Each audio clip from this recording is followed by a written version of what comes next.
iyang pinubos sa Ginoo.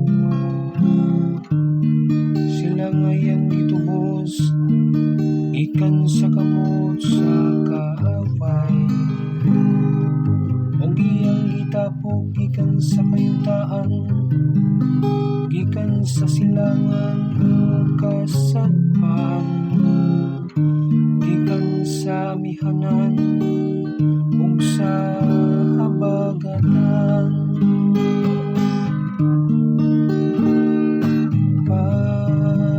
Pasalamati ang Ginoo, kay ang iyang ugma hangtod sa kahangturan.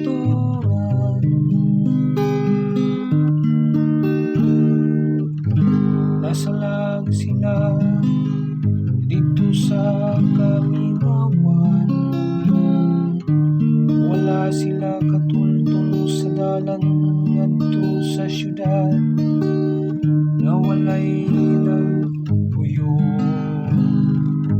Gigutom sila ug giuhaw, naghigo sila sa ilang pagpanglakaw.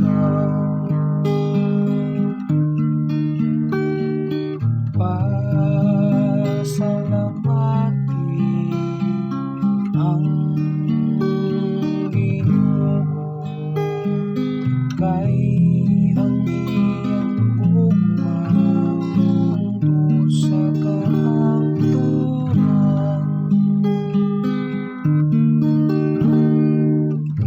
Nagtawag sila sa Ginoo sa ilang kagul-anan, giluwas sila niya sa ilang mga kalisdanan,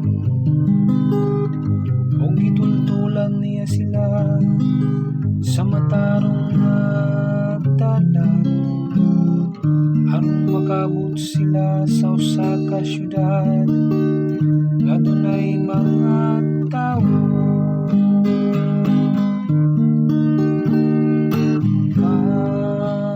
Pasalamati ang Ginoo, kay ang iyang ugma hangtod sa kahangturan.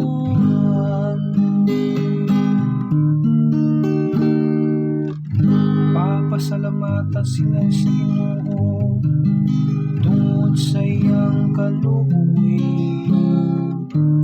ug sa iyang katingalang mga buhay alang sa mga anak sa mga tao. Tungod kay iyang gitagpaw ang gipangandoy sa ilang kalag, ug gibuhong ang gigutom sa mga butang nga maayo.